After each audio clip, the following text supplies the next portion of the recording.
Well, howdy, everybody, and welcome to Man-O-Rama. Tonight, we're going to talk about first responders, and up that is firefighters.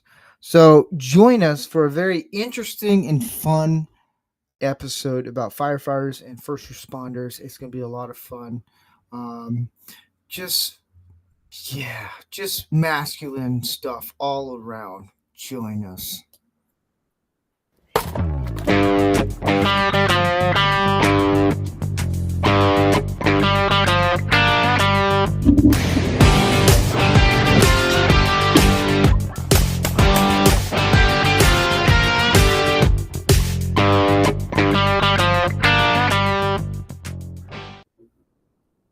Howdy, everyone. Welcome to Man-O-Rama for the 110th episode. So, 1010.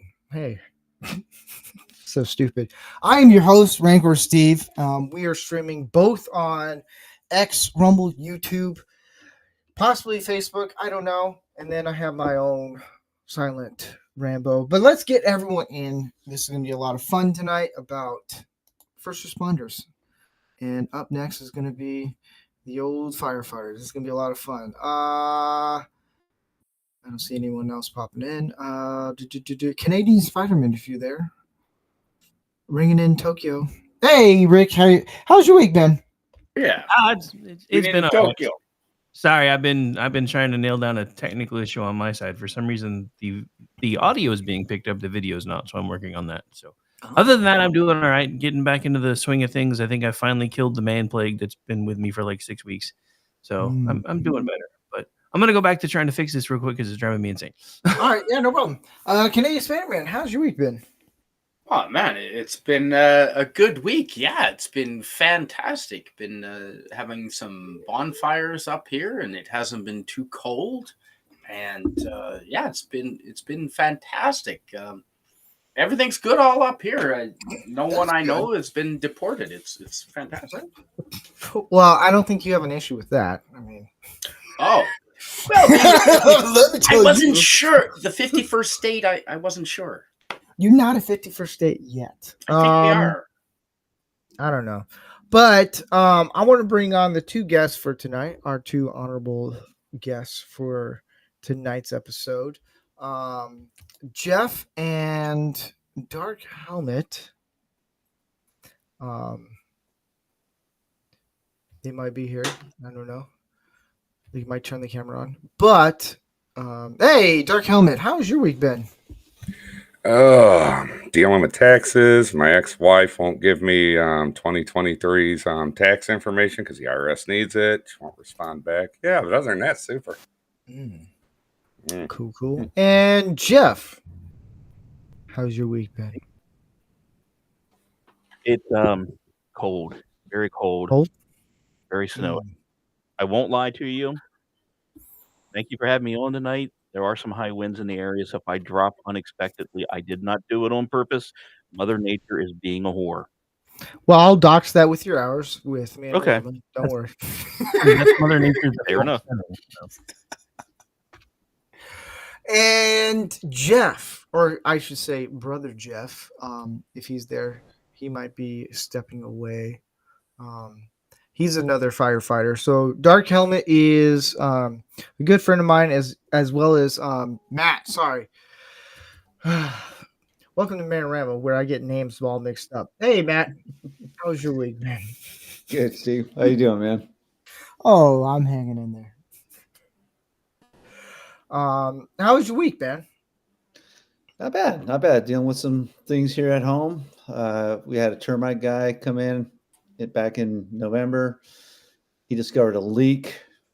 We had to replace a couple pipes underneath the house, underneath the bathroom. Then it leaked again. The second guy came by and he's like, your subfloor's rotted. You got a couple of joists that are rotted. So we're going through a couple of bathroom remodels right now. So that's putting a dent in the budget for sure. Sounds fun. My week has been interesting. I dented the back end of my truck. Only because the guy who I told him specifically, because I was backing in a trailer because the house we're remodeling. I said, hey, look, Just let me know, because it's in a small little parking lot. It's a pain in the butt. Even Gary is frustrated at backing it up. Trust me, it's not easy. It takes like 30 minutes. So 100-point turn, it's okay. But this guy didn't let me know that I was getting too close when I was turning. So it's like, when you back up, the trailer goes like this. Mhm. He didn't let me know, and I see the little toolbox on the trailer pop up, and I was like, "Oh man!" Steve, admit the truth. What? I told you the booster seat wasn't tall enough. No. You admit you do side work for Lyft and refuse to carry a certain person for a ride without being sued. Sure. All right. That I was get him. I knew that was him. Your new truck. That's your brand new truck. But no, I can bang it out. I'll just get a mallet and then just bang it out. It's no big. It's just like the dent is kind of like a little dome, so it's easy to pop back out. It's nothing. It didn't crunch it up or anything. It gives a character. It's a work truck. What do you want me to do, huh? I'm sorry. Did you say you could bang it out? Yeah, I can. Giggity. You know what's gonna be funny is, as I'm trying to put the dent back into normal, all I'm gonna think is giggity the entire time. You're welcome. Yeah, I live thank to you very serve, sir. much. Yeah, I know. And then I put in floating floors by myself for the first time. That was actually pretty fun. Nice. And then just tore up my back. It wasn't. That's not the fun part. But so we're gonna get into "Don't Be That Guy." I have a few little clips here and there. I try to make it very firefight related, but I couldn't find any images. It just, I don't know if like the key searching wasn't there. So I just found a bunch of random things that we can do. So I Just couldn't find admit your anything. Google food failed you and move on. It's okay. Hey, look, all right, Google doesn't like me. But here we go, guys. Twitter. Now, for the new guys, it used to be where we would just make fun of simps on that leave comments for OnlyFans, and we would say, "Hey, look, this is how you correctly say these things," or any type of simping. Now it's just we make fun of anything that we see. So this was sent to me. Let me get this all ready. And being the producer and the host at the same time it's not easy, but you know what? And then someone's gonna be like, "Well, you're used to it. You're a filmmaker." Yeah, go fuck yourself. So this person said, "If my uterus shot bullets, it would not be regulated." Does anybody know? There's one single thing that is wrong with this sign. Does anybody know? Bullets are There's a- regulated. If anyone owns a firearm, you would know what the issue with this is, because actually someone sent this to me, and this was actually in our town, and I died laughing. It's one of my friends who owns a bunch of firearms. He sent this, and he's like, "What's the problem with this?" And I told him exactly what the problem was. What is the problem that you see in this image? You mean other than the fact that you don't have to have a background check to shoot at a baby, but you do to carry a gun? Thank you. Mm-hmm. But Why is here's she another not in thing. public? And she looks like a Karen.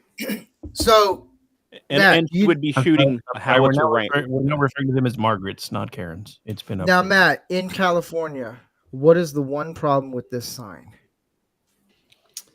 In California, what's the problem with that sign? Yes, related No to idea. firearms. No Okay, so idea. here's an interesting thing about firearms. In California, I don't know why this is inset. While I hear my wife and her friends laughing, giggling, is you have to get a background check to buy ammo. Because, and I found out the reason why is if you buy 10,000 rounds, you go on a list. Ooh. Didn't know that. And then I was thinking to myself, I was like, when am I ever going to buy 10,000 rounds? I don't know. I would love one day to have FedEx show up with 100,000 rounds with the ATF right behind them. I don't know. I'm still hoping the ATF gets targeted into a convenience store soon. So Yeah. So I here's would the beg problem with to this. differ. Oh, go ahead, Steve. Here's the problem with this sign is it's more called rounds instead of bullets, but you can say bullets. They get regulated. Here's the thing. paying cash. Don't do it in card. Just do it in cash. Yep. It doesn't get tracked. Mhm. And then for some reason we get shut off by YouTube. But what were you gonna say, Canadian Spider-Man? Well, I was gonna say I would wager that more men's lives have been ended by uteruses and deceitful women than all the bullets ever fired out of any weapon. Oh yeah, I know a few. Yeah, so do I. Okay. That's the more you know. That should be a new segment. The more you know, some random fact that Canadian Spider-Man would just pull out of his ass. Here's this one. Now I'm gonna shrink this up. I'm gonna show an actual death threat. What? That I got. Yes. People don't believe that I get death threats. Well, here's this one. I don't know. I just said in a comment. We all know who. Some of us know who Zelda is. I jumped into this conversation. I don't think I should have, but I did. I was like, you know what? This should be fun. I said, wait, you're 32? Okay, child, sit down. This person's going on. This is what he said. And let me see if it actually shows up with our head. Okay, it does. So he goes, bro, you lost your hair because of the fucking heat generated by the 2 brain cells that you have working overtime to try to win 3rd place. Now, I give him credit. That's a good roast. I'll give him credit on this. This is where it gets interesting. You're an ugly fuck. You're oh man. You're ugly as fuck and a Nazi. I didn't know that. Mental health of men like yours doesn't matter. You deserve the worst outcome of bad mental health. Guys, what is the problem with this? You're not from World War II. Steve, you are not a Nazi. You were just looking for Mike, and Mike just happened to be that tall. Pathetic. Yeah, that's disgusting. What an idiot. So that's what I deal with every once in a blue moon. And see, okay, I've actually been to Auschwitz. I've been to fucking Auschwitz in Poland. You really want to know what Nazis are? You have no idea. You would be crying and whimpering in a corner if you saw what real Nazis did. Because I have seen it with my own goddamn eyes. I've been to the trenches. I've been there. I've seen it. You have no... And actually, it's offensive that you're using the Nazis in that way because you are taking away from everyone that suffered under them in actual World War II. Yep. No, you're a fucking moron. You're lucky I don't live beside you. I think we found Canadian Spider-Man's webbed up in a tree. Anyways, so if anybody wants to know that I get death threats, this is a borderline somewhat death threat. It's nothing like when I smashed Boba Fett's helmet for Pop Culture Breakdown. 20,000 people wanted me dead. Oh, yeah. Well, I guess if you're going to do it in style. I know, right? Might as well. So here's this one. Let me get this zoomed out a little bit so everyone can read it. Oh, I've seen this one. It's hard. So this guy goes, this new Corvette I bought with my daughter's inheritance when she voted for Trump. Guys, what is the issue with this? Whether anyone who likes Trump or not, what is the main issue with this? He's a horrible father. Okay. Horrible, disgusting individual. Yeah, don't. And he got a Corvette.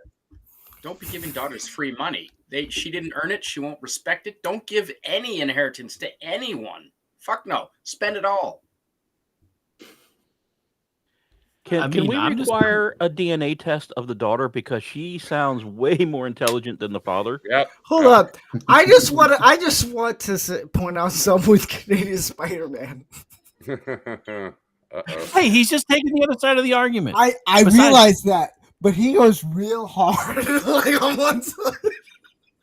You know how much you gotta earn. I mean, you gotta earn what you get. I mean, I will say the idea of inheritance is fairly new. It used to be that your family made it as far as they could, and then they invested a bunch of stuff, and then you had to figure out how to make it on your own. So the idea of inheritance is kind of new. So I kind of know where he's going.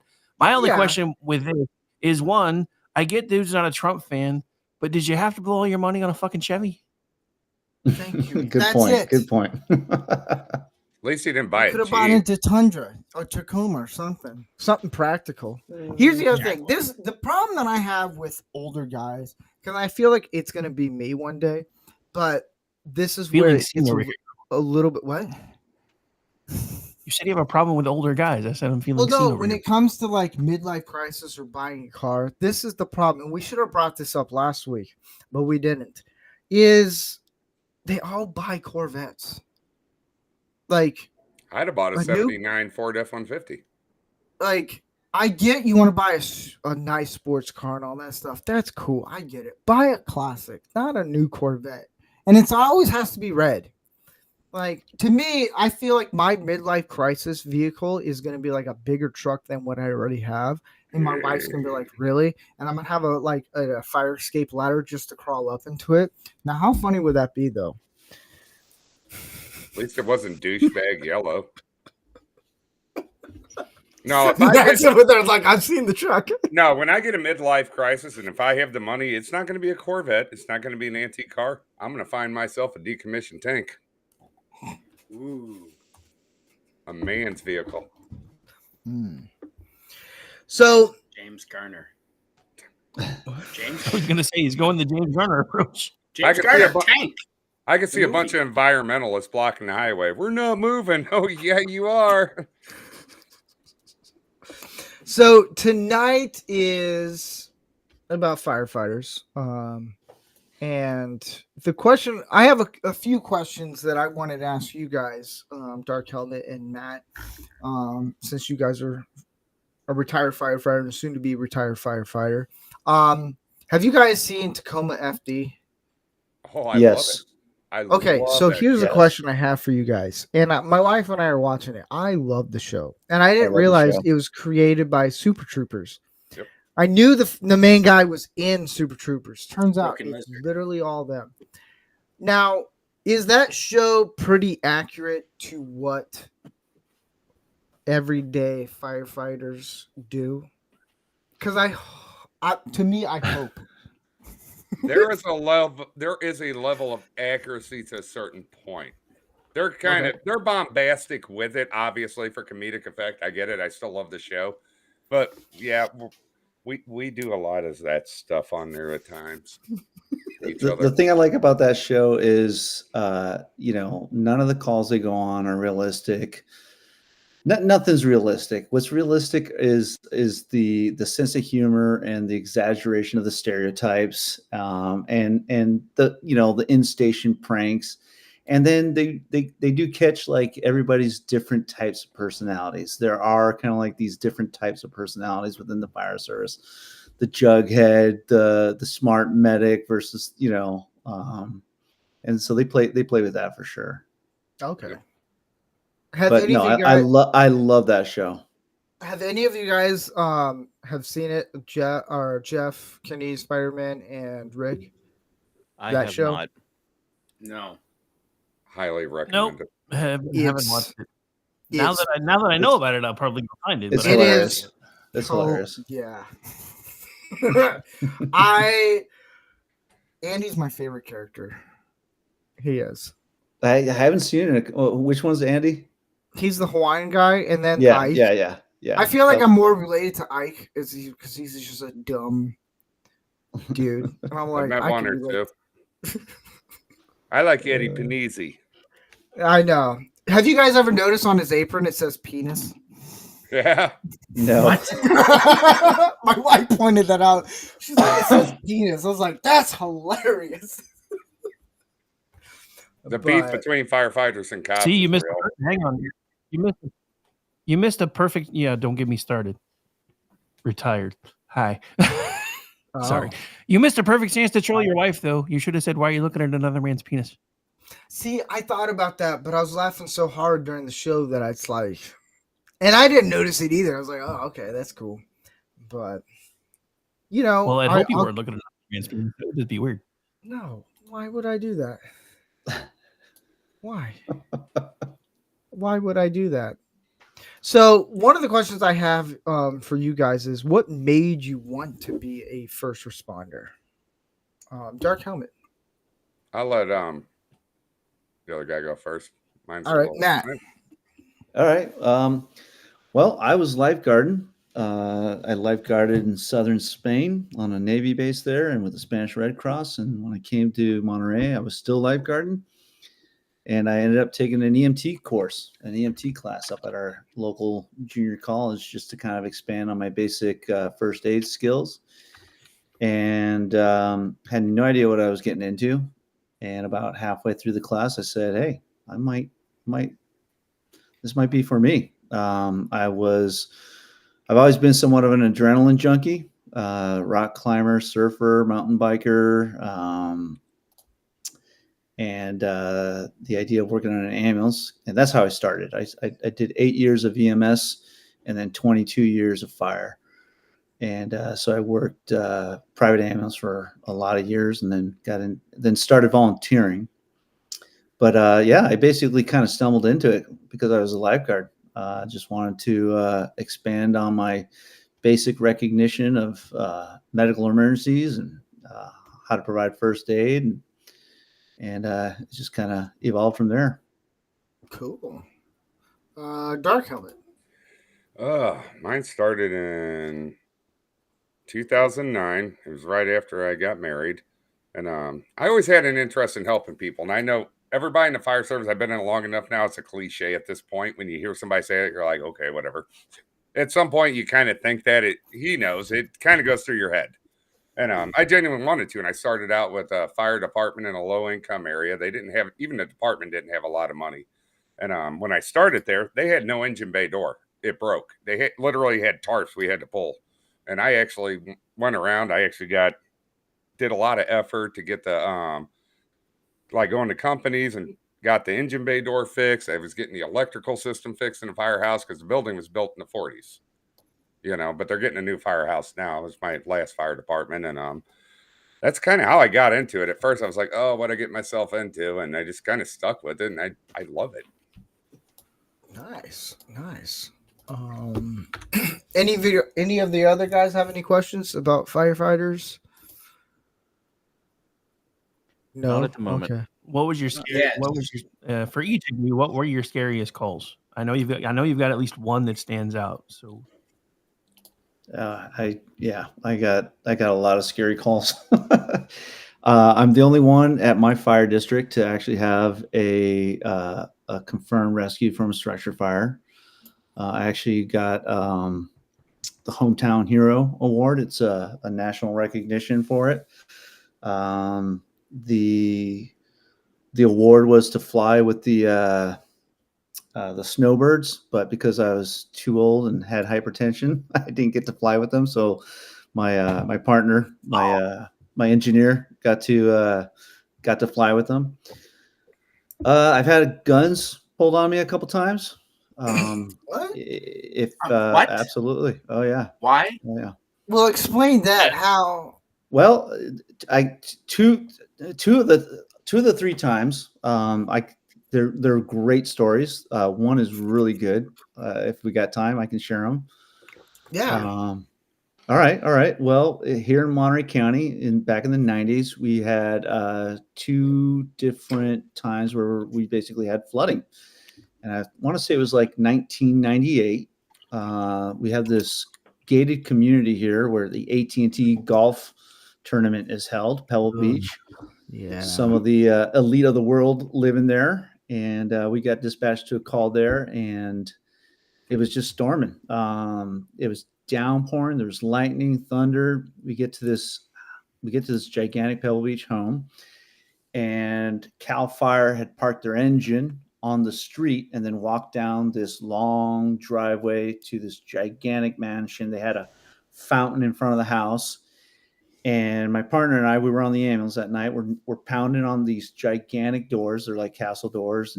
And I look up to the side of the building, and there's this little balcony, and this creature is like leaning off the balcony, and she's screaming at us, but I couldn't hear a word. It's literally, pouring rain, thunder. You guys know Iron Maiden, the band Iron Maiden? Yeah. You guys know who Eddie is? No. They're the skeleton. They got like balloons of Oh him. yeah. Giant. Well, this lady basically she looked like Eddie. Anyways, so I'm like, I point out and by the time he looks up there, she's gone, and I'm like, no, dude, this skeleton looking creature was just screaming at us. So we're pounding on the door. All of a sudden, it opens up, and it's the Cal Fire guys, and they're like, hey, yeah, we just broke down a door like this in the back of the house to get in, and we're like, okay, well, did you make contact with it? And they're like, no, and I'm like, well, I saw somebody screaming at us. And we're walking into this house, and as we're talking and trying to figure out where we're at, and the skeleton-looking like lady comes across this balcony up these stairs and starts coming down the stairs. And as she's coming down the stairs, she points a gun at us.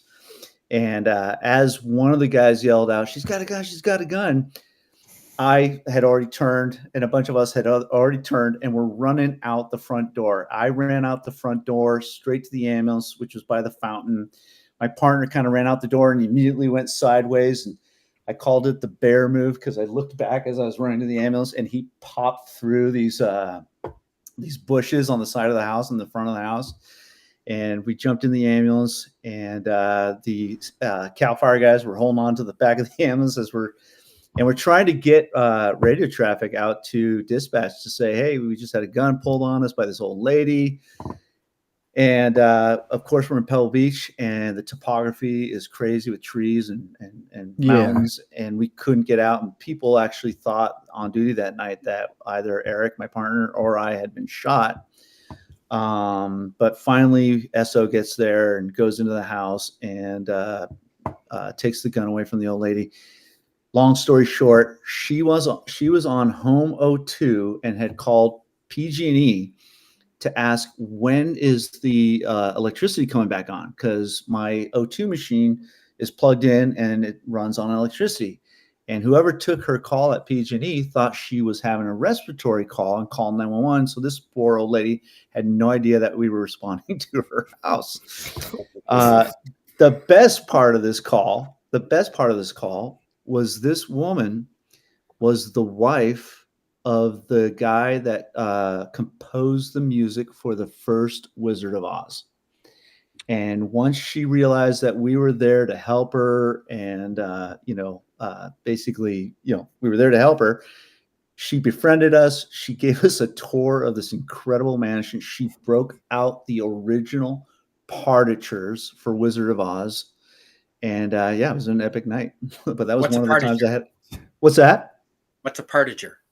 Partiture is the actual pages that he composed the music on, with all the music written on, on the original papers.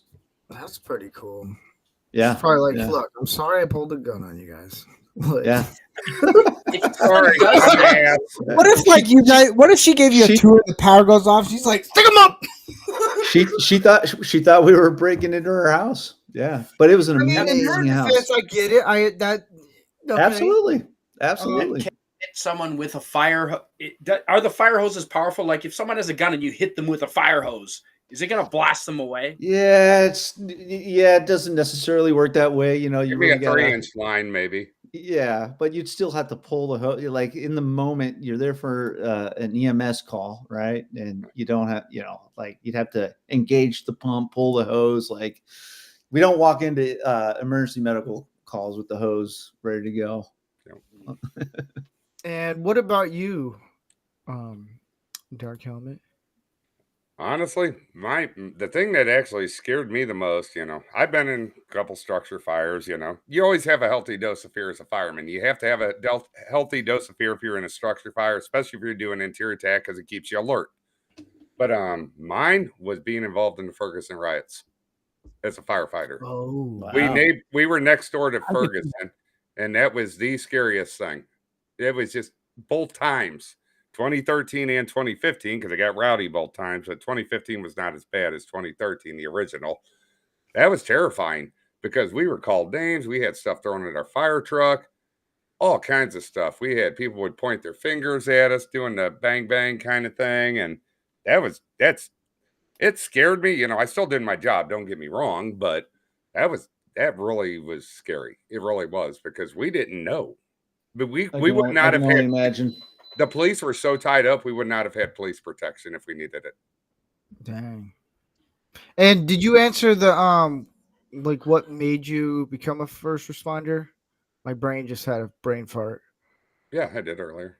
Okay, cool. Hillbilly. Matt's like, not again. Matt and I have hung out quite a few times to where my brain just turns off. I've seen the vacant look in your eye. Yeah, The hamster has fallen off the wheel again. I know, right? Oh man. But here's another question I have for you guys. This should be a pretty fun one if my computer actually start working properly. Did movies have any backdraft? I love Backdraft. Oh yeah, that was another one. Like, Well, thank you. I was gonna because I'm glad that you brought that up. Top Gun influenced a lot I of was men going to to say become you Air asked the Force question pilots. for everybody, so Did you should have let backdraft- them use them. Did backdraft influence you to become firefighters? It must. Mine was Emergency. Yes. From the 70s. I love Emergency. That was Emergency. a fantastic show. Yes, it was. Did you know the engineer on Emergency that drove the fire truck was actually an LAFD firefighter? He was an engineer. He actually was. And he was I had that little serving dinky car. They made a dinky car from Emergency. I didn't know that. Yeah, the guy that I drove had the it. fire truck in Emergency was actually an actively serving firefighter for LA County. Number 51, I think, was the number of that Yeah. truck. Yes. Did you know in Tacoma? What? Go ahead. No, you can go. You know what's really weird is and Steve will vouch for this, and this this rubs a lot of my fellow American firefighters wrong, but I actually just kind of stumbled into the career. I grew up in southern Spain, went to Spanish elementary school and Spanish high school, moved back to the States in 1992 when I couldn't be a dependent any longer with my dad. And it's kind of funny because a lot of the guys that I worked with, they always wanted to be firefighters since they were like 5 years old. And, like there's this big hero thing with firefighters. And I kind of stumbled into it, it wasn't like a lifelong dream or anything. Of course, I really, really enjoyed it when I first got into it. No, I'm the same way. I kind of stumbled into it too. Even though I kind of liked helping people, I'm the same way. I stumbled into it as well. Yeah. That's cool. I do know one of the characters in Tacoma FD who's a actual UFC fighter. He was, I think, still active as a firefighter, which I think is kind of cool. It's like, because you think like firefighters, they all have, that's their job, and I've met some that have a second job, and it's just, that's what it is, which is, it's interesting. And the same thing with cops and with military people. It's like, yeah, we have second jobs. It's like, oh, yeah. okay. I'm like, what's your second job? I was like, building models. I play with Legos and I do podcasts. Yeah. Hey, I got a quick question. Brother Weed, I got a question for you. Did you ever, since you did EMS, did you ever watch the show Sirens? Sirens. Which one was that about? It was about EMS. If you've never heard of it, they only had like 3 seasons because it got canceled. It should not have been, but it's funny. But they were EMS, and they're following. It was like 2 guys that were paramedics and 1 guy that was like a trainee. Trust me, if you ever get a chance, look it up. Hilarious. Like it's like kind of fictional based on reality, or yes. Okay, yeah. I'll definitely check it out. It is hilarious. I loved the movie Bringing Out the Dead with Nicolas Cage. That was set in, I think it was Hell's Kitchen in New York. And when I first started in EMS in 1994, a lot of the old school medics that I was working with back in the day were just getting in trouble day after day after day because they were still showing up to, they were really implementing PPE, PSI, personal protective equipment, and universal precautions, wearing gloves at the very least and goggles.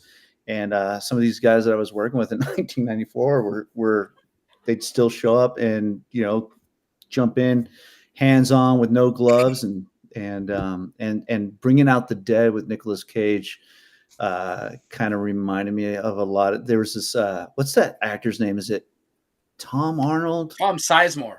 Tom Sizemore. Oh my God! Yes, he was in End of Days. We had a guy with Peninsula Medics here in Monterey County that he reminded me of him. He was just super angry, super aggressive. Yeah. So I like Bringing Out the Dead.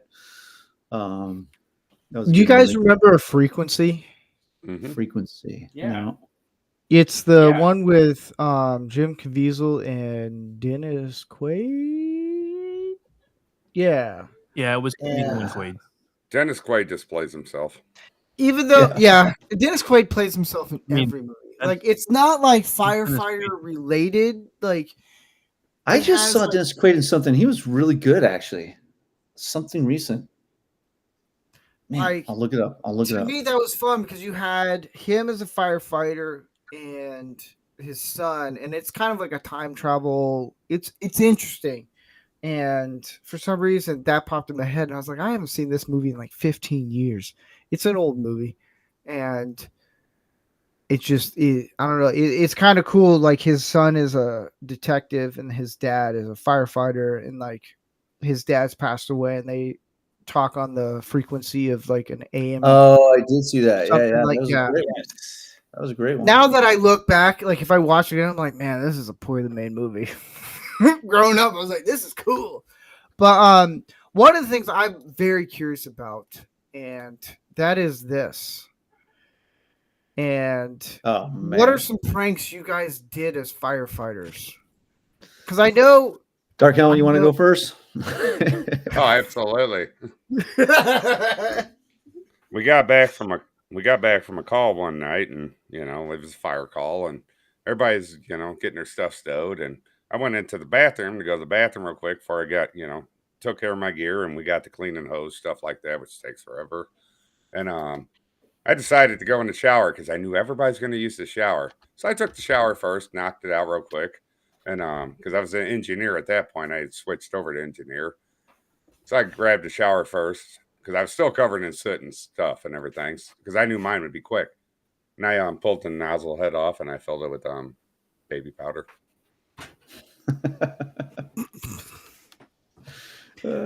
My captain wasn't happy because he's the one that went in there after me. I was like, oh, I'm in trouble.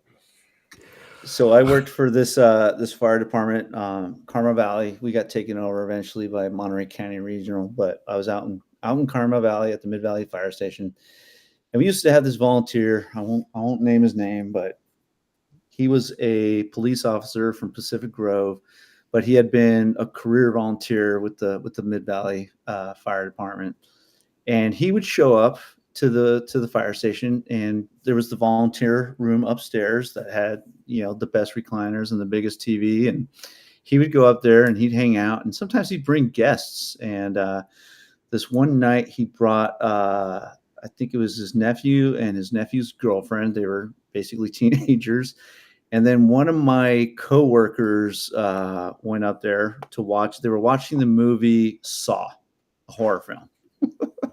And my captain and I were downstairs. We're watching TV, and my captain says, "How funny would it be if someone snuck up there and just ripped a chainsaw on?" And I said, "Say no more." So I went out to our backup engine, grabbed the second chainsaw on it, took it over to the volunteer building far away from the station in the volunteer room where they were watching TV, and started the chainsaw, warmed it up, came back into the station, went up the stairs around the pole, and basically I went through like probably 20 to 25 minutes of trying to figure out how to get into this room without being seen, because there was like these 4 steps and then this little corridor, and then it opened out into the volunteer room.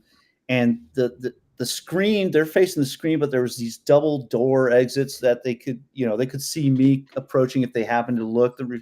So my captain, he was laughing about it for years, because he's like, yeah, dude, there was like this 20 minutes of just silence. And I'm like, is he ever going to pull this off? But I basically military crawled in, and just with one pole of the of the pull cord, ripped this chainsaw on, held it over my head, and the reaction of all four of them was just, I'll never forget it. The cop who was in the recliner, he screamed like a chick, and literally turned and went like this. And the other guy, my partner that was up there with them, he's like, dude, he literally was pulling a gun. If he had a gun on him, he would have been shot. Now, but the two teenagers, the poor teenagers, the girl just started crying in tears. The boyfriend turned green. He was like nauseous. And my partner up there, he just kind of like and kind of turned, but I just vividly remember the reaction of all four of them when I ripped that chainsaw on as they're watching Saw. Now, I'm going to bring this out to the other guys. I know Jeff, he told us before the show, if he loses power, he's not going to be on the show. It's okay. He just told me, he's like, I lost power today. It's okay. So that's why Jeff's not here. It's not because I kicked him off. It's just because the weather and stuff where he's at. But Rick, did you ever do any pranks growing up? You look like a guy who did pranks. Dude.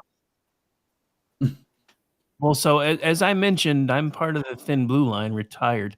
My FTO was a big ass prankster. This was in early mid 90s before everybody started getting take home cars. So we still had locker rooms and shit. We came back from a call, and my FTO had gotten to one of the other desk sergeants, and one of the rookies pissed him off. Dude came back to a chicken stuffed in his locker. I'm not even kidding. Dude opened it up, and there was feathers everywhere and bird shit, and it was just terrible. Alive? But yeah, as far as me, yeah, a live chicken was in his locker. The chicken was alive. That's awesome. That's funny. So yeah, that was probably one of the coolest pranks I ever saw while I was in uniform. As far as me being a prankster, I don't really play pranks as much as I just rag on people. I'm a smartass by nature, so I give everybody shit. Pranks have never really been my thing, but I will give shit to the best of them. Just wait until you and I hang out. I may prank you. I don't know. I got another good story for you, Steve. Yeah. We're coming back from a call, and we decided to hit Jack in the Box. And we're on the box. We're coming back from the hospital. We're on the ambulance, and we pull into this Jack in the Box. And I got a probie. He's my EMT, and he's driving. And all of a sudden, the lights go on and the alarm goes off. Ding, ding, ding. I knew exactly what it was. Someone had opened up the rear doors to the patient compartment. So I look back, and it's this really, really young CHP officer, California Highway Patrol officer. And I'm like, what are you doing, dude? He's like, sorry, man, my FTO, my field training officer told me to try to scare you guys. And so I'm just kind of following orders. And I look back, and I can see the patrol car, the CHP car behind us, and it's a buddy of mine that I just ran a lot of calls with, and he had seen me, so he told his probie to try to scare us, right? So I'm like, all right, dude, well, just get back in your car, man. Say hi to, I can't even remember his name right now, but say hi to whoever, right? So he jumps out, and we pull up to pick up our order, and as we're grabbing our order and paying, I can hear my buddy and his new guy ordering. And I look at the chick, and I'm like, tell him you don't serve pigs. Tell him you don't serve pigs. And she's like, I'm not going to do that. And so I literally jumped across my probie. He's sitting there like, what is going on? I grabbed the headset, and I'm like, no. Yeah, I'm sorry, sir. We don't serve pigs here. And I we already had our food, and we just took off. As I'm driving away, I look out the window, and I can see my buddy buckled over in tears laughing. Yeah. That was another good one. Today, Spider-Man, have you ever done a prank to anyone? I did. I worked as a maintenance guy in a hotel in Whistler Ski Resort, and we had a tight maintenance crew. And for April Fool's one day, the big water coolers that everyone has in I drained the water cooler, and we keep vinegar in the housekeeping department by the 4 liters. and I put 8 liters of vinegar Oh. in that water jug, drained the machine so it was pure vinegar. In the maintenance shop office, it was carpeted, and the first guy to take a drink spewed the vinegar all across the floor. The maintenance shop office smelled like a douche for a week. And so we're leaving work, and he's still pissed off. And he grabs my car keys and throws them in the woods and says, "April Fools." That's not an April Fool's joke. My buddy, he worked for investment company, and he didn't do the water cooler thing. He went a little farther than vinegar. That's a good one. But he found a group of guys that are just annoying in this investment company in LA. So he then goes, you know what? They like way too much coffee. He did vodka instead of water. And they were all sick. It's like, he's like, have you ever tried vodka with coffee? I was like, no. Why would I? He's like, the sucker looks like water. No one's going to know. And then he's all like, I got in trouble, guys. But Jeff, if you're still there, Power's still there. Yes. What's the prank that you pulled on someone? Or are you not a prankster? Are you some kind Most of of the pranks we pulled were during hockey days. Certain hot oils and jocks and baby powder in the hair dryers. It just your basic juvenile. Yes, we're 26, but we're acting like we're 12 years old kind of pranks. Those are fun. Those are I like the pranks that are harmless. I did too. One recently, and one that Matt, everyone knows the recent one I did. Yes, the wrapping paper. Gary went on a trip and right before Christmas, and I was like, you know what? I'm gonna wrap his entire studio. I couldn't wrap all of them. I was gonna ask Matt and then Tyler Day, who's been on this show, to come help me, but they were busy. And I was like, all right, I'm gonna do it. Yeah, here's the outcome of when you prank a really good friend. Usually they prank you back. He got me on a bumper sticker, and it was good. And I knew it was him because he's always talked about, I always want to do this. He put a bumper sticker on my truck that says, "Cowboy butts drive me nuts." Now, here's where this gets interesting, because I thought, oh, he drove all the way where I live and put it on. No. He did this really good. And usually I can spot a prank coming, but he got me good on this one. We met up the night before to film. He goes, hey, I got to go check my truck. He slaps the bumper sticker on when he goes and checks his truck. And I'm totally forgetting. I'm like, he's not going to do anything.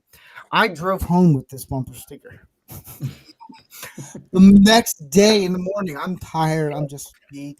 I'm walking. I was like, is this another Salinas Rodeo bumper sticker? It looked like from a distance, like, this is stupid. Who put this on my truck? I was like, I'm going to find out whoever. And I looked carefully. I was like, Gary, well played. I got it. So I got a plan for him coming up soon, one day. But my greatest prank I ever did was, because Matt reminded me of this one, it was right around when Saw came out. And it wasn't Saw. It was like one of the Halloween movies or whatever the remake movies were. And when I lived in Nebraska, we had a bunch of my buddies who I knew in high school. They all had sisters, like 6 sisters or something like that. Like in between, there's like 3 of us, and each had like 1, 2, or 3 sisters. They're all like, let's watch a horror movie. And it was around Halloween. Well, I came up with the most genius idea ever. Turns out, stupidest idea ever is when they're watching a movie, go to the power box and just shut off the power. But only for the lights, not everything else, but just the light. I did this for a good 2 minutes. If you ever want to hear what a middle school and girl scream is like out of pure terror, do that. Even in high school and college, you're still going to get the same effect. Now, what I also learned is one of the guys that I knew, his dad was a police officer. And if you ever prank his daughter, guess what? You're in for a rude awakening, because I got my ass handed to me. He was the chief of police of Lincoln, Nebraska, and I was scared out of my mind. But it was worth it. It was. I was great. They were traumatized for like a long time. Just turn the powers off, on and on, just let it flicker, dude. I think one of the girls peed her pants because she was so scared. Is the reason why practical jokes? You guys deal with some serious shit. And do you mind if I ask? I wanted to ask, and this is probably a good question for this show. Do you go into this profession expecting, just realizing that you will be putting your life in danger? And has your life actually been in danger? Have you been scared of dying on your job? That's a great question. Can I ask? That's a great question. Well, that's what the whole point of doing this show is, I think. Well, to get you guys to spill the beans.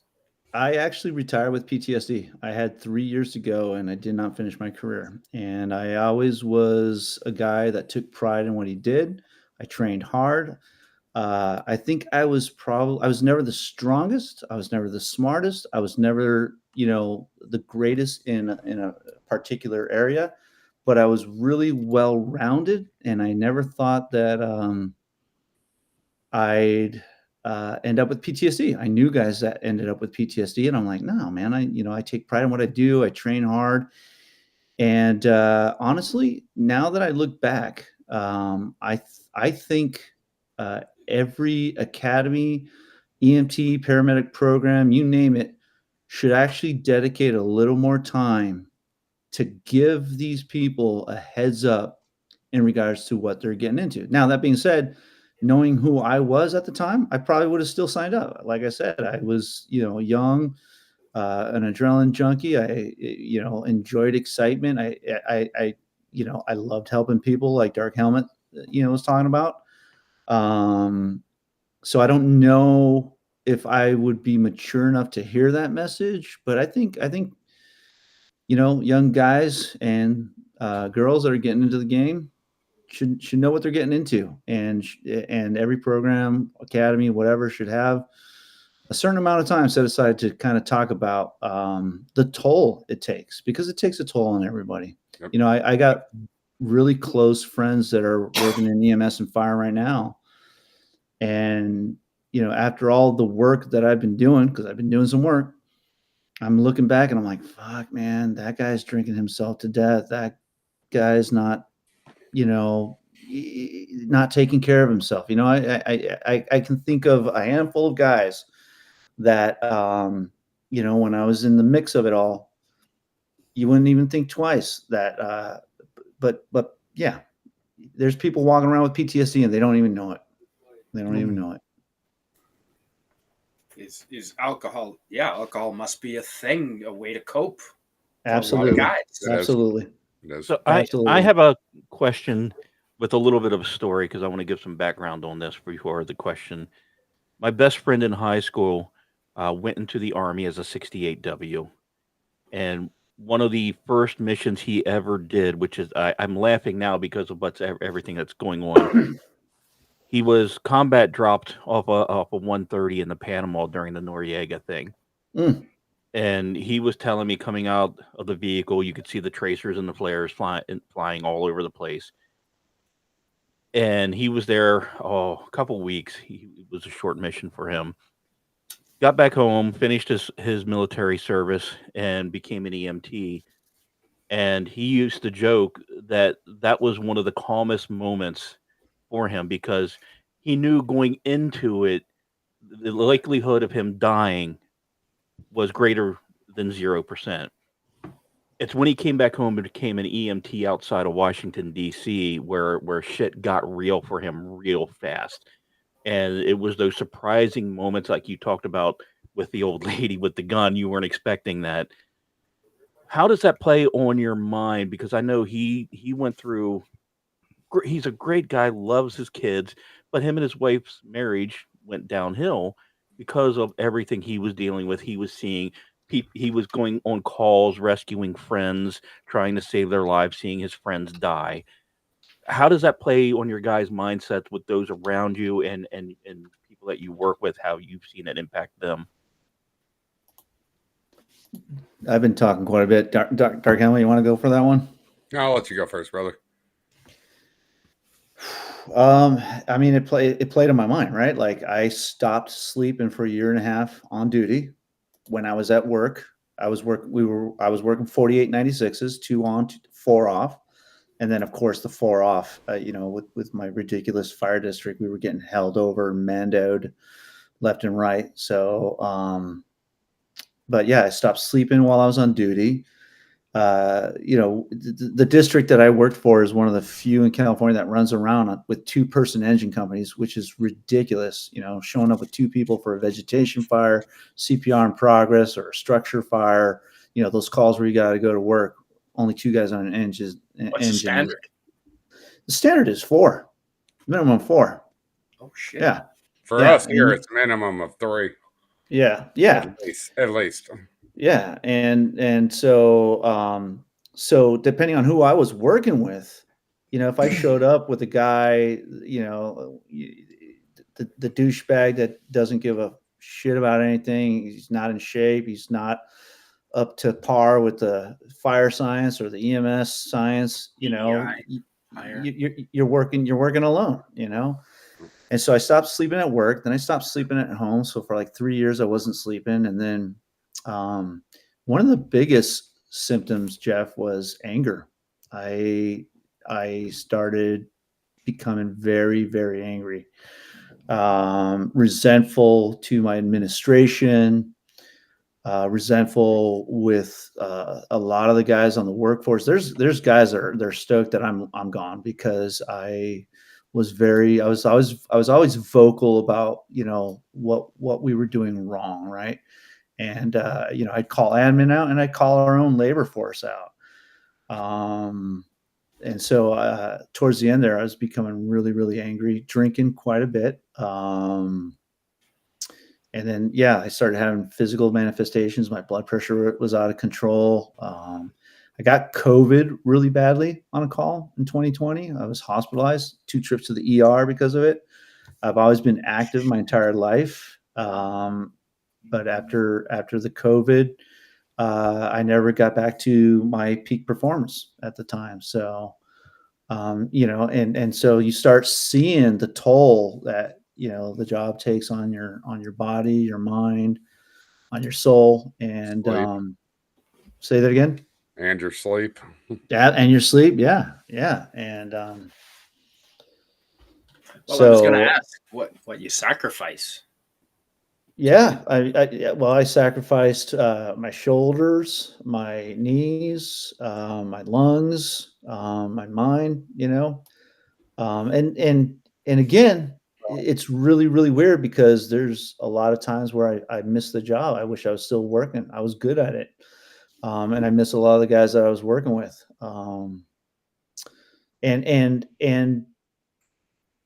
with all of that being said, I don't know if I'd change anything either, because I am who I am because of what I did too. So, pros and cons to everything.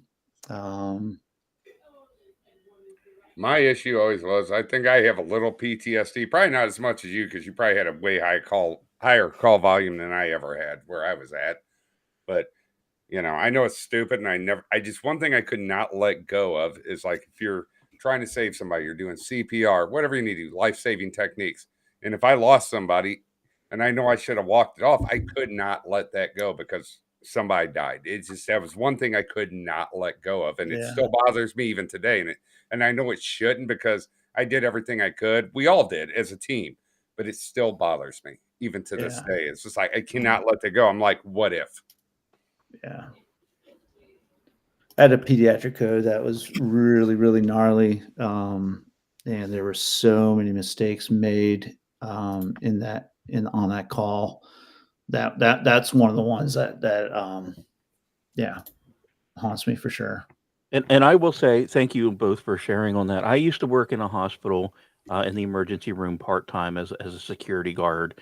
And I also helped with phlebotomist, especially when it came to younger kids, helping hold them down and distract them. When I would do my security guard shifts in the emergency room, the look on the EMTs, the cops, the firefighters, or whoever was available to bring people in, especially for some of the really bad events, you could just see the look on their face, and it always amazed me. And there were a few times I got to role play as a victim because was outside of DC, so we had a lot of disaster practices, and it was always fun finding out, getting your little 3x5 card, going, "Hey, I'm going to be a patient X with a broken leg and a gunshot wound, or this or that." And seeing the first responders and the ER, you could see the look on their face. But then when it came to the practice, the look was still there, but they were having more fun. And that is something I always appreciated from first responders was you kind of you practice as hard as you play because you never know when that's going to happen. Absolutely. So I just want to say thank you guys. Well, thanks, Jeff. Thanks, Jeff. Do you get enough thanks for the job you do? You know, oh man, I told you the angry firefighter was going to come out, Steve. Yesterday, Matt walks up to me because we had a meeting at the lodge. He goes, "I'm an angry firefighter." I was like, "We're not going to get that. We're all going to have fun." He's like, "I know, but I'm an angry fighter." I was like, "He was out. You were getting on a roll." I was like, "Hold on, calm down." But no, that's a good question. That's I've got a bunch. Canadian Spider-Man. To answer that question, we get, in my opinion, we get too many thanks. But I don't want thanks. I want the equipment that I need, the staffing that I need. Don't try to take our pensions away. Functional fire trucks. Functional fire trucks, absolutely. Qualified. Yeah. How's the DEI high? Like that would scare the shit out of me. Being a first responder or in the military, is knowing that the person that has my back wasn't necessarily hired because of their qualifications. Yeah. And Steve's not worried about getting canceled, so you can say whatever you want. We didn't have that. Go, Dark Helmet, go for it. I was just gonna say real quick, my district that I'm at right now, we don't play that DEI stuff. It's the best person for the job, whether it be male or female. We've had lesbians, we've had gay people, and we all got along great. But we don't play the DEI stuff. It's who's the best for the position at that time, who's the most qualified. Yeah, and I'm grateful for that. Yeah, I come from an older school fire district that's kind of stuck in the 40s and 50s. So I actually kind of look at it from a different perspective. We needed some smarter, more technical, more, I'm trying to say this without pissing anybody off. Just say it. Fireman, you're okay. We don't care about that. I mean, we already had to say bye-bye to the YouTube audience. They already tuned us out for the night. Well, I did work with some people who were borderline racist and stuff, and we hired from within for the longest time. My district just started, hiring from outside. We always tried to hire from our volunteer ranks for the longest time. And, there was times where I'm like, hey, this guy's been with us forever, but, he just went to medic school to get the blue card because that was the golden ticket to getting a fire job for a while there. And, he's got no experience. I love, so-and-so, but he needs to go work somewhere where there is more call volume to get more experience because he's a liability, not just to the department, but to the people he's working with. Right. Don't get me wrong. Time to time, you'll get somebody that'll come in with no experience, and they're just like off to the races. They're just fantastic. But sometimes, but a lot of times, you at least want a little something, whether it be volunteer, whatever. They have something. Absolutely.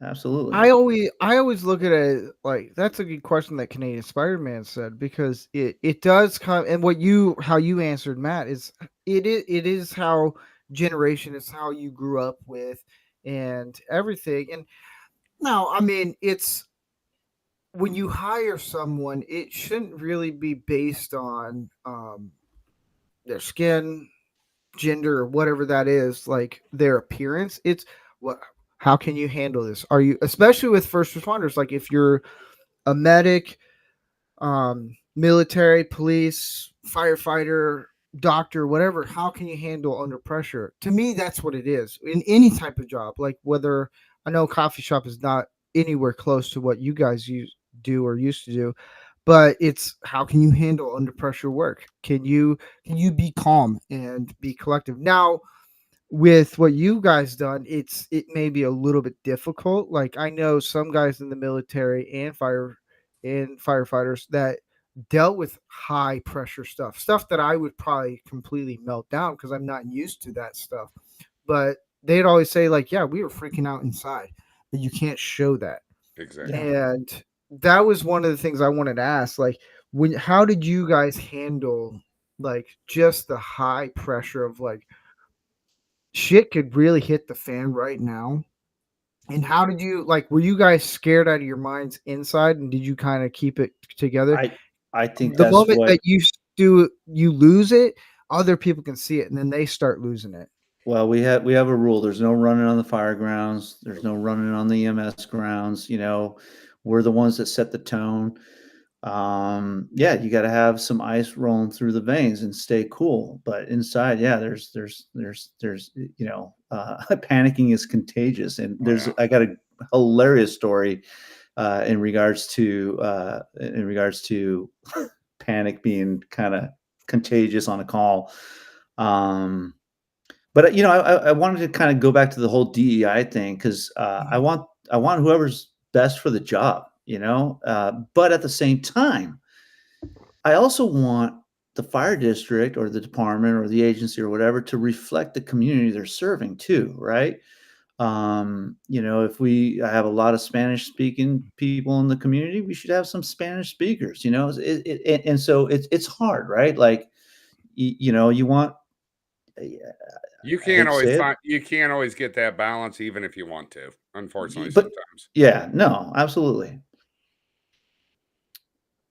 But yeah, there was this call where a buddy of mine that I worked with, he went on a call. He was a brand new medic, and he gets to this guy, a victim of a gunshot wound, and he shows up, and the volunteer fire department that's there to meet him, they're just freaking out, and they're like, yeah, this guy's he's been shot. He's paralyzed from the waist up. He's paralyzed from the waist up. And he's like, fuck, he's paralyzed from the waist up. So he goes in there, he gets his assessment, and exactly. Paralyzed from the waist up.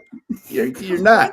Shouldn't you be paralyzed at that point from the You're neck not. The down? guy was paralyzed from the waist down. He was paralyzed from the waist down. But when he just went with the initial handoff, and he saw what he saw. He knew what he was seeing. He just kept saying what was first said to him. And so he's doing his call in. Yeah, doc, we're coming to code 3. Patient's paralyzed from the waist down, blah, blah, blah.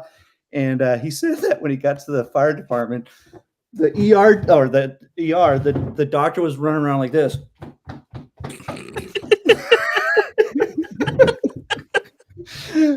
Training. What are you doing? He's like, you said he was paralyzed from the waist up. He's like, oh. Hey, can I share a story with you real quick too, as well? Yeah, go for it, man. Absolutely.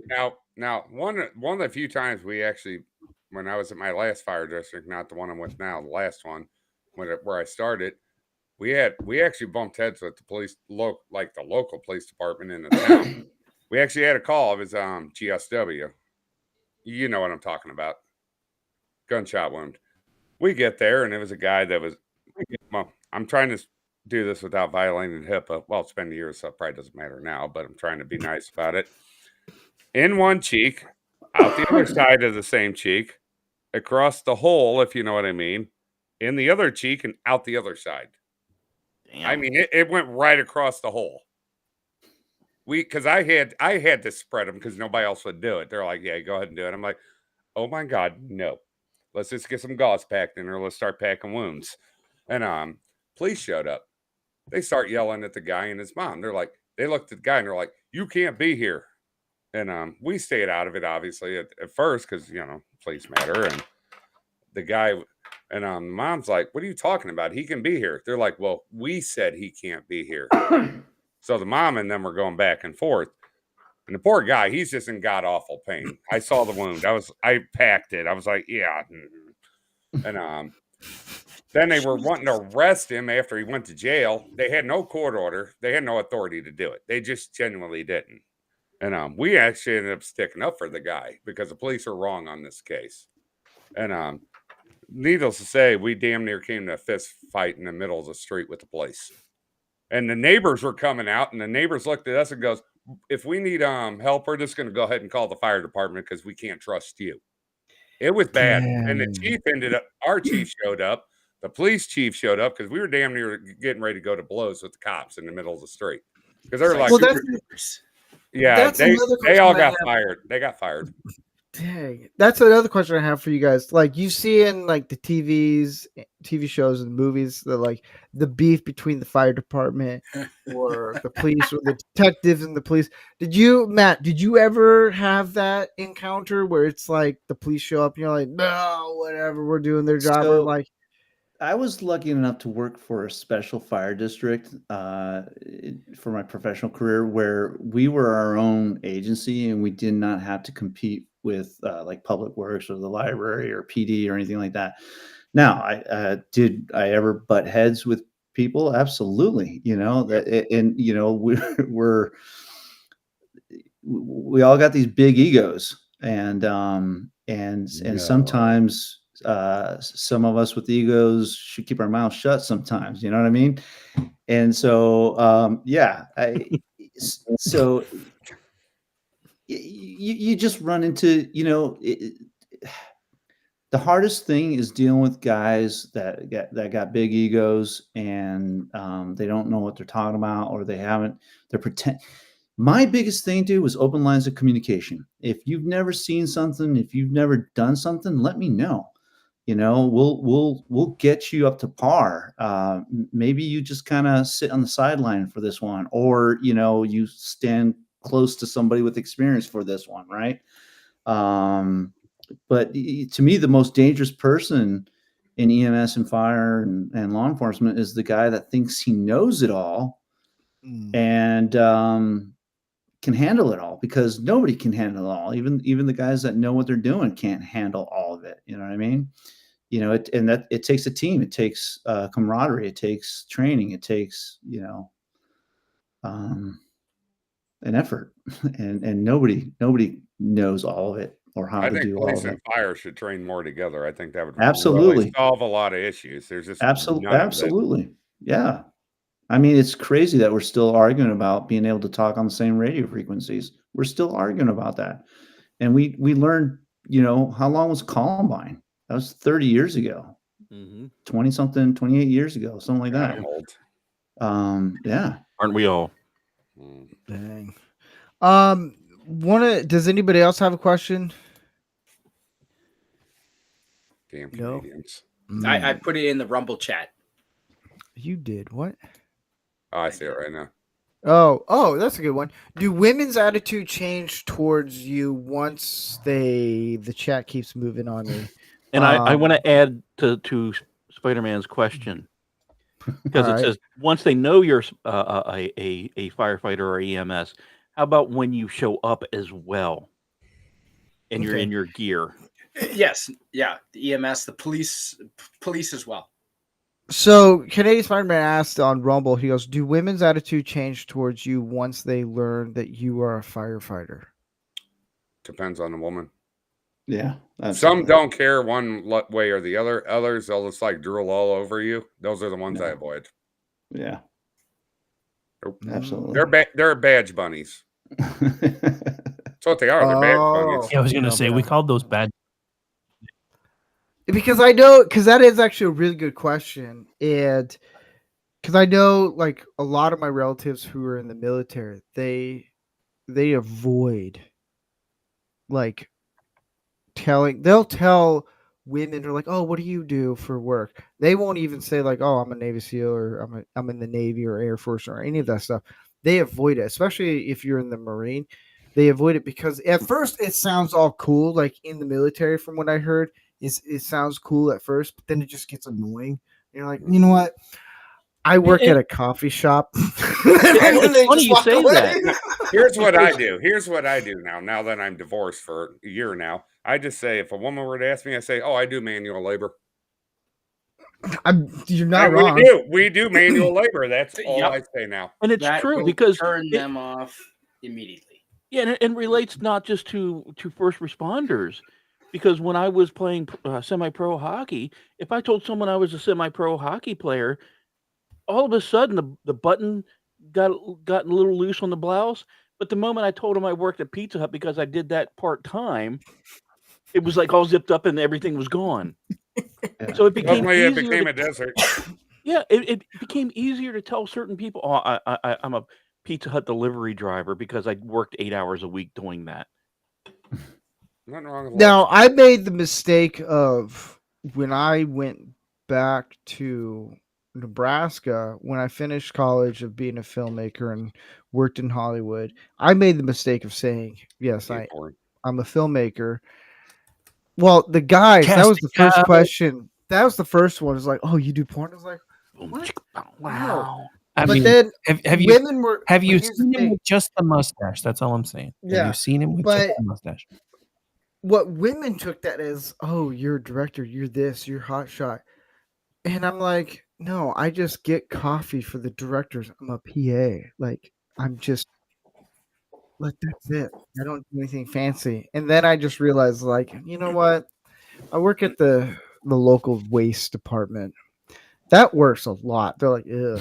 I'm like, stop. And those guys make good money, actually. They actually do. Now to think about it, I'm like, man, maybe I should have done that. But Yeah, I thought that. Now I'm too old to do it. Now I'm like, man, I should have won the waste manager. they make what, like $50 an hour or something like that? It's like ridiculous. The guys around here can make $70,000-$80,000 starting. Yeah. Man. I Dark Helmet. Yes, sir. Do you know, Dark Helmet, do you know why it's always good to invite a firefighter to a party? Okay, I'm gonna bite on this one. Why? They bring the hose. Hi-oh! I'm bringing the 3-inch line. Actually, I'm bringing the 5-inch supply line, baby. Can we ban him? He'll be here all week, folks. Don't forget to tip your servers. Canadian's the guy that gets the servers impregnated. No, I don't mess with women. Stay away from women. They're trouble. No, you only Who's hold that? up. Canadian Spider-Man, Not hold up. who's that? I'm gonna call you out on this Figure one. out which one's which. Damn it, you took my joke. It's not my fault. You're too slow and too short. Just saying. Well, I'm trying to say it, but guess what, Canadian Spider-Man? You're gonna have to spot a couple trannies for next week's segment. That's I'll give you the joke. I'll let you have the ha ha ha moment right now. I'll give you that one. But yeah, guess what? I mean, It's he all did on well you last next week. week. He should be all right. He did well last week. He should be I'll all right. make it even harder. I mean, it was an actual tranny last week, so No, it was a giveaway. Oh, did you hear about the fire in Mexico that a Canadian helped to put out? Yeah, he had help from hose, eh? Hey-oh! Seriously, Steve. Yeah. We ban him, Seriously, please. you're about to go find the rotten tomatoes. I'm not even lying. Okay. He I'm looked sorry. up quick dad jokes for firefighters. The interest in having Canada become part of America has decreased exponentially tonight. Yeah. Yeah, I agree. That might be his intention. Well, But here's a question I have for you, Matt and Dark Helmet is how did being a firefighter build you up as a man? Oh man. I'm gonna have to think about that one for a second. Dark Helmet, go for it. for me, it was how to deal with stressful situations a whole lot better, more calmly, more rationally. Not saying I don't feel fear. Don't get me wrong. Every firefighter feels fear. It's just how you channel it, how you use it, how you're able to control it. Because a healthy dose of fear in a fire is a very good thing because it keeps you on your toes. Nothing wrong with that. But I've found that stressful situations, regardless of what it may be in even everyday life, and I'm not going to go into situations, I've had situations that are not fire related. They were very stressful. I was able to calmly more deal with them. All right. Cool. Matt. How did repeat the question? So, oh crap! Now I gotta pull it up. So, dang it, where was it? Yeah, This is what happens when you have midgets run the show. I know, right? Here it is. How did being a firefighter build you up as a man? Like, what was the? It's such a weird question, and you and I have talked about this before, right? Like, you know, I would answer what is a man, right? But I would also say maybe I was a man before I got into the job. You know what I mean? Like, and like Dark Helmet kind of pointed out, I don't care what you are or who you are, as long as you can do the job. I've seen some pretty gnarly chicks throw a 24-foot ladder, you know, and they weren't gay, you know, they weren't, you know, they might have been a little butch, but they weren't gay, you know. I don't know how to answer that question. Little finger and never mind. Hey, I got a question for you. I forgot, because when I did my Fire 1 and 2 in Missouri, we had to, we were doing it with doing it with another department, because they actually it was another union fire department. They actually got busted because they did the county 1 and 2, but they didn't do the state test, so the state found out, so they had to redo it all over again from day 1. I forgot the ladder. It's like a really stupid long. Sorry, I'm brain dead, because we don't have them in our department. Really stupidly long, tall ladder, and it has those arms that come out the sides that are actually attached to the ladder. Oh, yeah, you know what I'm talking about. wondered...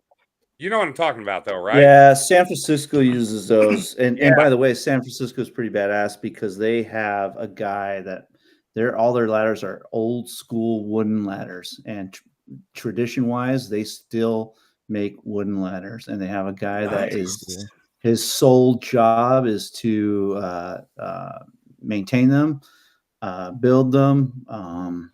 But I can't remember the name of that ladder. We didn't have any. I know, but you know what I'm talking about, though. Yeah. And those heavy ass bastards, it take like 10 people to lift the damn thing up and put it up. But they help with footing the ladder. They help with supporting the ladder. Oh yeah, they're very sturdy ladders. Yeah, they're very stable when you climb up, because we had to climb all the way to the top of a 2-story firehouse. It wasn't fully extended; it still had a little bit to go. And I'm like, oh my god, because I don't do heights. I don't like heights, but I still did it. Don't get me wrong. Remember one time we had to climb up like a ladder truck at a neighboring fire department. They had the ladder straight up. I was like, oh god, this is gonna suck. And it was windy that day. So that ladder, I'm up there. I'm like this. I'm like, oh, this is awful. You're traveling 12 feet. Yeah. I was like, oh, this is stupid. I watched a video where they do, I guess, competitions for firefighters or something, where they race up the fire tower. Of the building. 5-foot Asian firefighters that can run up the ladder in like 5 seconds and down the other side and keep going. I've seen the video. I know what you're talking about. I don't know if he was Asian or something like that. All I know is this dude was quick. For all I know, it could have been a chick. I don't know. This person, it's hard to tell the difference. Had the long ladder. They were in their gear. This person just went up so fast, and I'm thinking in my head, I'm like, how in the fuck can you pull this off? Like, nobody does that in real life. It felt like a Madden cheat code for the fire department. Like he just like, whoop, I'm like, well, I think it's what? No, I think it's a competition. I know what you're talking about. I've seen the video. Yeah, they'll like scale up at like in lightning speed and then right down the other side. I'm like, yeah, we don't do that in real life. Yeah, the European firefighters have like a competition where they'll throw a ladder, climb up, and then pull the same ladder to use it to get to the next floor and the next floor. Mm-hmm. And they'll go up like 5 stories with one ladder. It's pretty impressive. So I watched. Go ahead. No, you can go. I have a personal question. What layer of hell did the guy who invented the fire tower practice facility come from? The very lowest one. I've been in them plenty of times. You get to the top, like, oh, it's just going to be a little heat. by the end, you're like, oh God, get me out of here. It's so hot. One of our forwards on our hockey team was a firefighter, and he brought all the hockey guys out and had us run up it with our gear. Now, as a goalie, I'm having this big ass backpack on my back trying to get up it, and I'm sitting there going, "How the hell do you guys with these tanks and everything? Literally, what level of hell is this? I don't know how you guys do it." Yeah, it's man, I've trained in a couple different towers, and you know, they're training, yeah, and some are designed in one way, some are designed in other ways. Some can handle live fire, others have like different windows to practice Smoke rescues on. generators. Yeah, yeah, some have like you know, places where you can set up rescues for rope rescue training, and but yeah, it's Some will have you go up like 5 stories, and then they'll have you cut a hole in a roof. we had one here in Monterey County that we would that they actually have out at the fire academy now, I believe, that was hauled around on an 18-wheeler trailer, and they would raise it up and then kind of extend it, and it was like a 4-story. But we had it at the Mid Valley Fire Station out in Carmel Valley, and I'd go out there on some beautiful summer nights and watch the sunset from it. Hey, I got it for all of you, but sorry, Steve. Can I have a second? No, you can go. Yeah, you Okay. Sorry, it's your show. I just want to make sure. Okay, you guys have been firefighters. You'll love this story. I don't know if you guys have been through this. I did. We had a training. They had a 2-day training at St. Louis Fire Academy. It was like a 2-day course. I mean, everything you could think of: door breaching, climbing ladders, getting up on simulated roofs, cutting holes, you know, ventilation holes, everything, whole 9 yards. It was a blast. It really was. It was just like 110 degrees the entire time. We had we were doing everything, and fire recruit walked by. Well, they were still doing recruit training that day. Recruit walks by and goes, "Hey, what's up, bruh?" And I saw one of the trainers, female. I mean, no, she's a badass. If I was in a fire with her, I'd feel completely safe. He's like, "Hey, what's up, bruh?" And when I'm walking by, because I'm a firefighter and he's still in recruit training, she stopped and just dead looked at him, and she's like, "Excuse me, did you just refer to a firefighter as a bro?" And she smoked him for 45 minutes. She scared me. I almost dropped and did push-ups with this guy. Terrified me. I was like, oh my God. I mean, he got done. His clothes were just completely soaked. I was like, oh my God. She scared even me. I was like, yes, ma'am. Have you ever had that? Have you ever been something like that? Oh yeah. Yeah. Yeah. Yeah, because I don't miss the firefighter survival training at all. No, I don't miss that at all. No. If you're a recruit and you refer to actively serving firefighter as bro and you're still in training, you're going to get your ass smoked hard. Oh, yeah. You don't do that. I was like, oh, my God. She scared me. I was like. So is Towering Inferno your favorite movie? Oh, I love Towering Inferno. I love it. Isn't it? Yeah, it's one of my favorite. Oh, my God. Towering Inferno? It's from the 70s. What is wrong? 78. Yeah. I didn't grow up in this country. No, look at Towering Inferno. Find it and watch it. It is just freaking epic. It is awesome. It's everything they did in there you would never do today. But it was just awesome. Oh, I love it. I watch it at least once a year. I'd watch that almost before Backdraft. Really? Oh, I absolutely would too. I 100% would. Yep. All right. I liked that one that Joaquin Phoenix was in, Ladder 49. I really enjoyed that. I love Ladder 49. That was a good one. That was a good movie. Yeah. They need more firefighter movies. Absolutely. I'm not gonna make it. Well, see, here's the thing. If I made a firefighter movie, I have this love for explosions. For me, I'd be like, look, Inferno. We can make this building look so much better if we just strap a whole bunch of. It's a made-up building. It's not real. Don't worry, people. I know I'm gonna get a bunch of hate. Like Steve wants to blow up a building. No, one that we make. Don't worry. I would just elevator pitch. Yeah, Steve. just strap a whole bunch of explosions. It's like, just press the button. We'll make it look cool. Die Hard Rank- level explosions. Rancor Fire Department. But before Steve we go shows to tip up of the hat, in 2 Matchbox cars trying to take out a Bic lighter. The shortest movie in history. Exactly. 10 minutes, like, yeah, okay. But we're going to get into one of my favorite 10 segments. minutes is dinner. nice. Yeah, 10 minutes. Hey, I want a steak. How you doing? We're going to get into the tip of the hat. For Matt and Dark Helmet, I'll leave you guys near the end so you guys can come up with your tip of the hat. But let's get into it.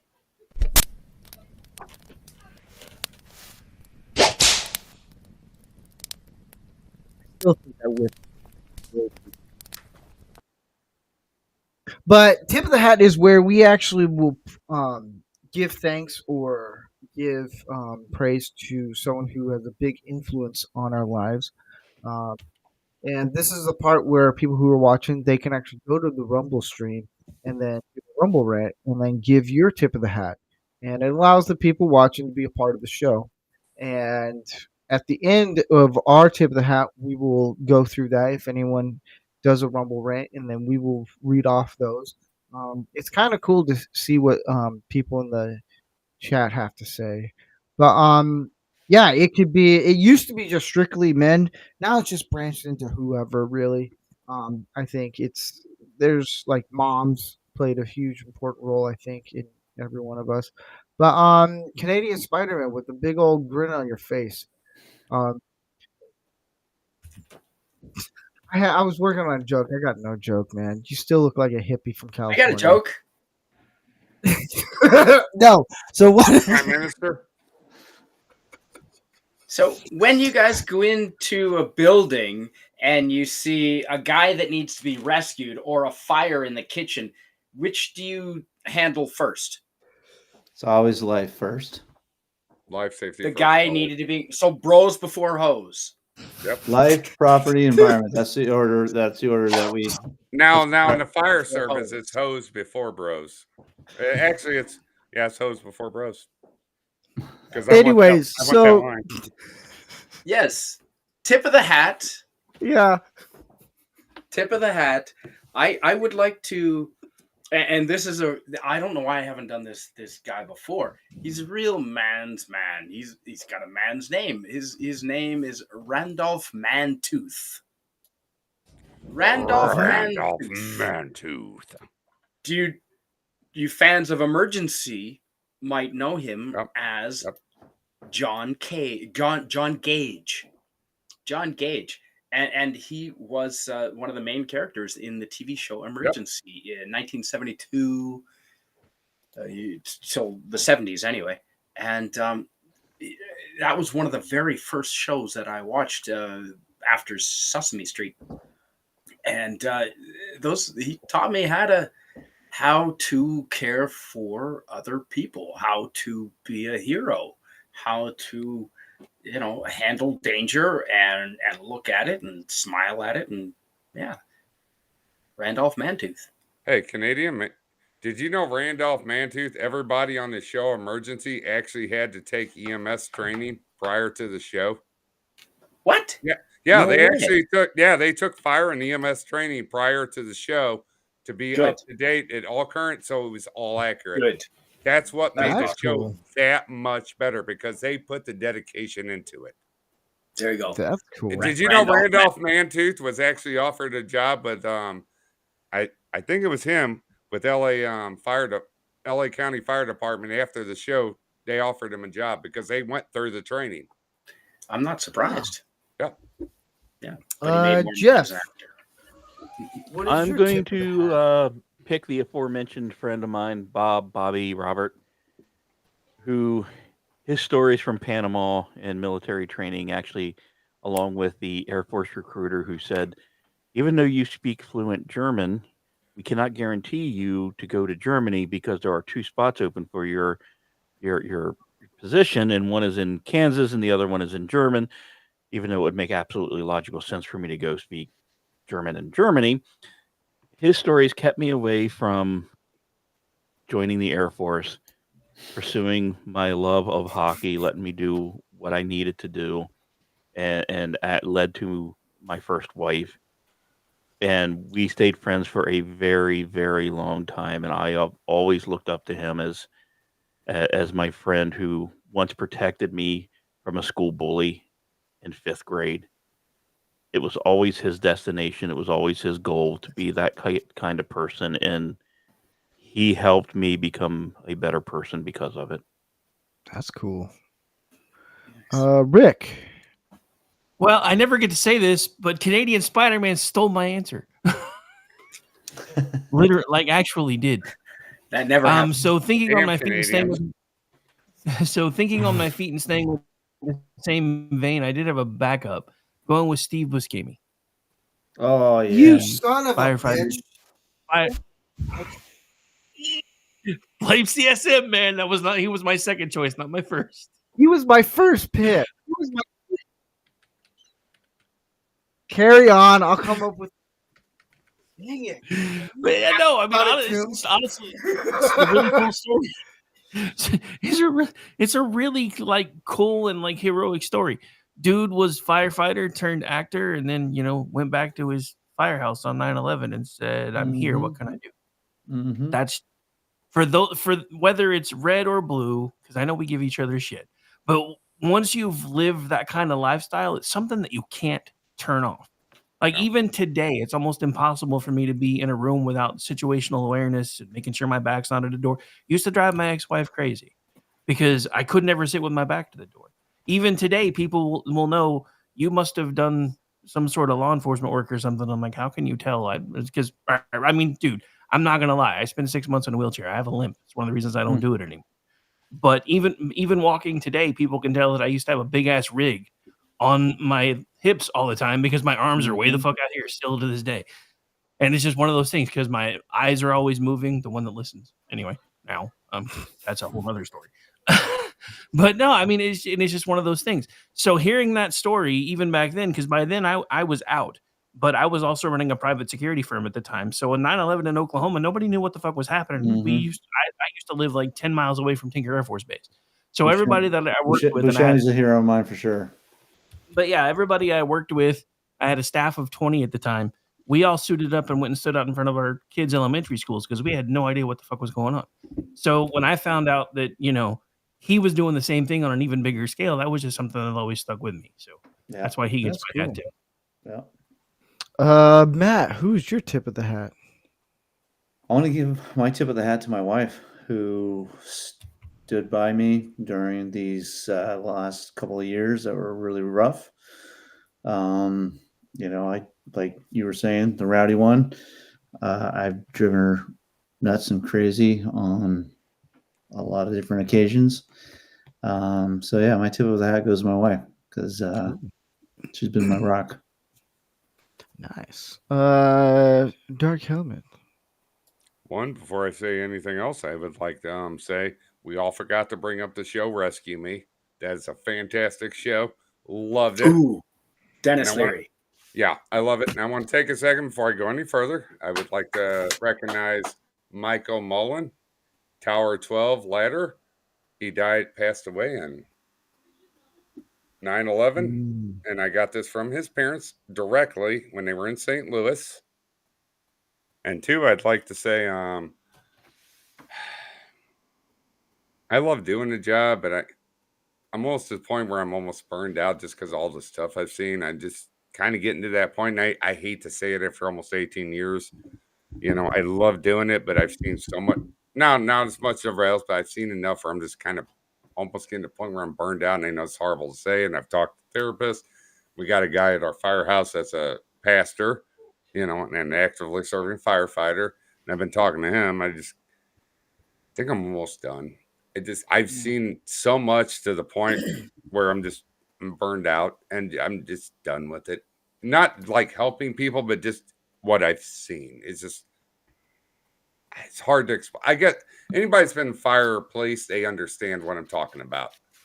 It's hard to say. I can't describe it any better than that. I know it's horrible to say, and I know I know people aren't going to get it. This is like, I've seen so much that mentally it's just screwing with me. Can I say something to that, Yeah, Steve? go ahead, brother. Yeah, go for it. You know, Dark Helmet, I totally get it. I want to share this with you because I think it's pertinent, and I think it might bring insight into what you just were talking about. I've meditated all my life. I sit twice a day. I went to a Vipassana retreat in December of 2023. And it was a 10-day retreat where we had to take vows of silence. We couldn't look other people in the eyes. We couldn't talk to anybody. We couldn't even open up a door and gesture. And we did 10 1-hour meditation sessions a day. We started at 4:30 in the morning, and our last meditation session was like 8 o'clock at night. We were done at 9 p.m. And the whole time I was there, I was in pain. I was in physical pain. My scapula, my arm, my shoulders, my knees. And, I kept talking to the instructors, and they're like, oh, we see guys like you all the time. Everything in life is imprinted on our minds, our bodies, and our souls. We are these permeable beings, and everything has an effect on us. And we carry that, not just in the muscles or in the bones, but we carry it at the cellular level. And so, there's a book that I just got done reading. You might want to check it out. The Body Keeps the Score, or something like that. I'll give it to Steve so he can send it to you. But it basically alludes to what I experienced at this Vipassana retreat, where I was just in physical pain, and the instructors are basically, this stuff is coming to the surface, and this is, your way of letting go. But you've been carrying this stress, you've been carrying these things, these, experiences that you've witnessed and dealt with for so long. I did 30 years. I did 8 years in EMS and 22 in fire. And it was mind blowing. It was mind blowing because that 2023, December 2023, it really dawned on me how much I had been sweeping out underneath the carpet. There is a stigma in the fire service about mental health, emotional health. Because in this, I know some people when you say that, people forgo, oh, you're weak. No, when it comes to the fire service or EMS or police, there is a physical and mental toll on us. There genuinely is. And the problem is, if you say anything, you're perceived as weak. Yep. You're not weak. I will say it's getting better. At least from my experience. We're talking about it more now. There's these stupid safety stand downs that they're not stupid. What's stupid is, a lot of it is still being lip service, but at least it's more than, what was not being talked about when I first got into it, Yeah, we call them debriefings after every call where you can sit down, you can say what you want. I got turned down on a debriefing. I asked for a CISD debriefing. Well, yeah, my district does not do that. If you have something to say, they will let you say it and you're not ashamed about it. But just in general with the fire service, there still is a stigma. It's going away slowly. Yeah, no, you're absolutely right. There absolutely is. There is a stigma for sure. Yeah. But it is getting better. It is, hopefully. Well, thanks for telling or talking about that, Dark Helmet. That's pretty important. I think it's with anything with like a job, it puts a toll on you. And I think if you get people that are willing to listen, be like, hey, this is what I'm struggling with, that's important, especially with men. Yeah, I was just going to add, that is one of the most manly things I've heard on any of your shows. Yeah. What Dark Helmet just said, because it was legit, it was truthful, it was heartfelt. Men will get blasted sometimes for not saying we're emotional, we don't express it. That was absolutely beautiful and heartfelt, and thank you, A, for sharing it. Yeah, and B, that's what this show's about, to be able to do that and really just get that camaraderie that we got you, brother. We got you. Yeah. We here for you. We may bust your balls, but we're still here for you. Just don't share your emotions with women. Do it with other men. As long as we have socks on, it's okay. It's true. Anything else is we can debate on that. Yeah, but Dark Helmet, what do you have a tip of the hat? I would say tip of the hat to every firefighter, police, EMS, military out there. If you're struggling, don't hesitate to reach out. Find somebody to talk to. If you have to go to a therapist, do it. It's not worth your life. Absolutely. It's not. Yeah, My therapist was the one that started my workers' comp. She called my department and said, "This guy's fried." Dang, man, I do appreciate what you said, both of you guys. That was pretty cool. Well, I'm thanks just for gonna, having us, Steve. yeah, I'll stick with it. Steve Buscemi's my tip of the hat, Rick. In the sense of he had a pretty cush job after being a firefighter. Mhm. Party of So- one, your table. He went Huh? to 9/11 after that, didn't he? If I remember correctly, and helped. Yeah, he's like to see the fact that he didn't have to. Nope. That's what the takeaway is.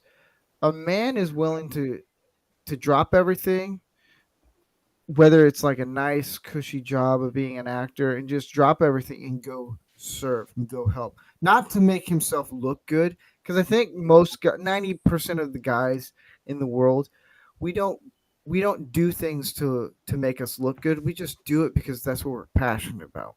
To serve And others. yeah, it's just that's in our nature, and it's like, you know what Steve Buscemi did, it should roll over to other guys where it's like, dude, you could do the same thing. Maybe not go up a burning building, but the fact that it's like around your neighborhood. Like just today, I got kicked out. Were you not tall enough for the ride? I know, right? Oh man, they kicked me off. This is the third time in the week. But like just today, I helped my neighbor move to go pick up his car. He asked me, he was nervous a little bit. And I was like, "Yeah, you can come. Don't worry. I'll take you." And it's just that way of just helping out it's I don't know. Steve Buscemi did it's props to him. That's my tip of the hat. He's not political. He just seems like an overly good guy. Yeah. He stays out all that, and he wants to help people. We didn't even find out about it till years afterwards. Yeah, So the guy and I was respect actually, that. Yeah. yeah. He's like, I love when men do things and we don't find out until later, because that's when you know this isn't about me. That's right. This is I just It want was to help about other people. Yep. Yeah. Right. So on that note, I want to thank Dark Helmet and Matt for coming on, talking about firefighters, what it is, and all that stuff. I had a lot of fun. These are going to be new things coming up this year. I want to test out, have an open conversation with people in their career choices, and just us picking their brains and seeing everything, because it's sometimes you get it like, well, why do you want me on a podcast to talk about this?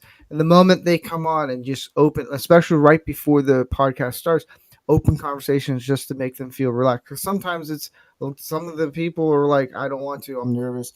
And then once they start talking, it's like, all right, now we can get into the nitty gritty stuff. Like, let's have an open conversation. So I do appreciate you guys taking your time coming on here. It means a lot for me. And I know some people in the chat definitely appreciate what you guys did. Next weekend, or not next weekend, next week. My short bus brain is kicking in. We're gonna do a very interesting episode, because some people have been pointing this out that we should do this.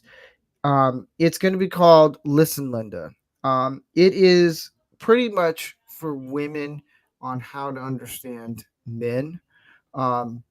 Because sometimes some women, not all, some women just go hard on men and mock men and like, why are you being so emotional and all this stuff and da da da da. And it's like, this is why sometimes men don't talk. And this is an episode for guys and women all together to understand.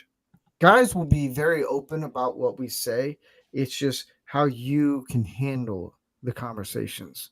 Because sometimes you get women who trash men, and then the moment that a man throws it back at them, some of the women don't like it. And it's like, well, you're talking to me like how a guy would talk to me, so I'm going to bring it back. And then it's a lot of confusion. So we want to help bridge all that gap. So that's what's going to be next week. Should be interesting, should be fun. I know Canadian Spider-Man is going to enjoy it because he'll go on his whole. I got a bunch of dad jokes. But I want to again thank everyone in the chats on with Kayla Ren, X, Facebook, YouTube, Rumble. It's you guys are awesome, and everyone, Canadian Spider-Man, Jeff, Rick, Dark Helmet, Matt, you guys are awesome. On that note, I will see you guys next weekend.